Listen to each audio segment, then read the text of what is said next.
I'm just really tired of everybody being told that you're gonna do something. You're all gonna do something. That's bullshit. I mean, most of you in here are gonna do nothing with your lives. And that's okay. I'm not sad about it. You shouldn't be. You're necessary. You're a spoke in the wheel, but you're not gonna do anything. Some of you aren't. And that's okay. It's fine. I learned this the other day, that you're necessary, the people who aren't. In this little lesson that happened to me, I ate at a Red Robin recently, and I'm not proud of it.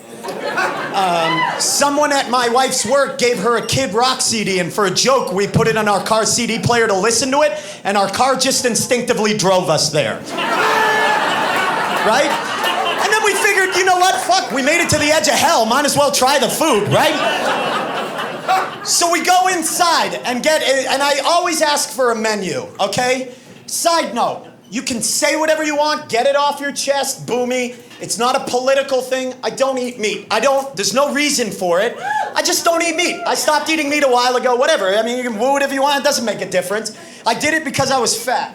I did it because I was really heavy. I weighed like 245 pounds. I was a big dude, right? I was really heavy. And I did it because I wanted pussy. And women wouldn't talk to me, and I hated women. I was like, it's bullshit. You don't like me. You can't see I'm a good person on the inside. Which I'm not, but they couldn't fucking see that, right? And so, and then I realized that women you view us as sexual objects. I get it now. You see us the same way, and that's nature. You're supposed to. And all some woman had to do was see my fat ass wheezing my way up a handicap ramp, right? To know that me going down on her would look exactly like that video of David Hasselhoff eating the hamburger. Just mouth breathing and bringing the vagina to my face, right? And then I didn't continue eating meat because of all the shit they put in your food nowadays, right? With all the hormones and steroids, you're better off eating a minor league baseball player. So I go in and I ask for a menu to make sure I'm even gonna be able to eat anything. And they hand me that, Red Robin's like 4 foot tall laminated menu, you know what I'm talking about? Looks like something you should be ordering Thai prostitutes off of. And I see they have a veggie burger. I'm like, great, that's a staple of my diet. It's not that great, but I'll eat it. And when I order this thing and they bring it out to me, it is the size of a fucking fireman's helmet, right? This thing is huge, and it has 1,200 calories in it. In a veggie burger. How do you do that? Here's what was on it. A bun, 2 veggie burger patties, 4 slices of cheese, lettuce, tomatoes, onions, pickles, mayonnaise, barbecue sauce, ketchup, mustard, onion rings, and a fucking cigarette. It was disgusting, right? I bit into this thing and it was like biting into your kitchen garbage bag. Shit falling down it looked like the Hamburglar just money shot it all over me, right? Just a bunch of garbage. And I'm like, whoa, this is terrible, right? And then I look over and beside me, there is this kid that is huge kid, right? Big kid. Yeah, I figure he's like 17 years old, got hair coming out on his upper lip. Big kid, big, right? He's got that like affected posture where he doesn't look like he climbed into the booth. It looks like he was put there with an ice cream scoop. And then you've got his parents, who are a fabulous disaster themselves, right? These 2 like juggalo parents that were sitting there, right? They didn't look like they were born. They more looked like they were assembled by pigeons from gatherings around the city, right? Look at his cigarette butt fingers and Band-Aid nose, right? Awful looking people. Well, I'm watching this kid, and all of a sudden the cake starts coming out. It's his birthday. And they're celebrating it at Red Robin, right? Because nothing says I won't expect much from you if you don't expect much from me, like a birthday at Red Robin. And you get that. They're bringing the cake out, right? And it's brought by those nubile, pockmarked boys and girls, right? Those tween kids coming out that work there that look like they'd rather be at the end of a dirt road drinking schnapps and fingering each other to Twilight than singing to this kid, right? So they give the most brilliant, fucking happy birthday I've ever seen. They're like, happy birthday, Red Robin, happy birthday, Red Robin, fuck off, right?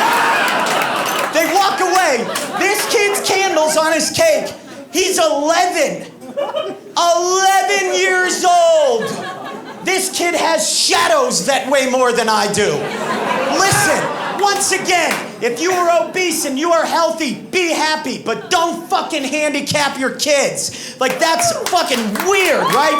And I see this kid sitting there. He's got hair on his upper lip, 11. Like his DNA had been like, you know what, guys, push some body hair out. This kid's not gonna make it to 20.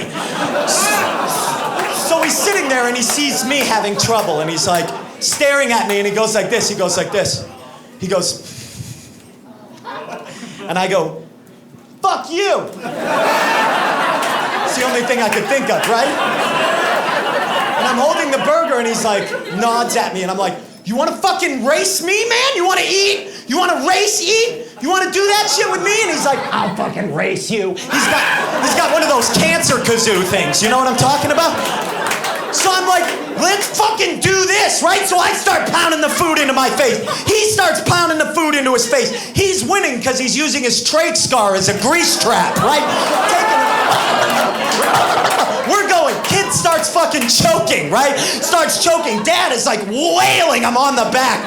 The sound and texture of his body was amazing. Every time his dad's hand hit him, it would leave an imprint that stayed, and his dad would hit him again. The sound, I couldn't think of what his texture was like until today. Tempur-Pedic. That's what his body type was like. You know how bad I wanted to take this kid home, strip him naked, lay him down on my bed, put a glass of wine on one side of his body, and jump on the other. And the wine wouldn't spill, because they've assembled this kid in quadrants, right? So I'm eating, he's choking, right? Dad's still wailing on his back. He pukes up the food. Out behind it comes like a class ring, flies out right after it, right? Which means Daddy's been letting someone suck the grease off his fingers again. And I win. Boom! That's a metaphor for life right there. Because I finished my food and I felt fucking good about myself. I left that meal walking tall. That's what you guys are here for, some of you. You know, distance and speed on a highway is determined by stationary objects, right? You can never know how fast you're going unless something is still, right? Motherfuckers like that are pounded into the soil of life to let you all know you're a fucking success. That's why they're there. I'm kicking ass. Look at me. Look at that guy. I'm awesome. Keep underachieving, America. I look like a fucking genius.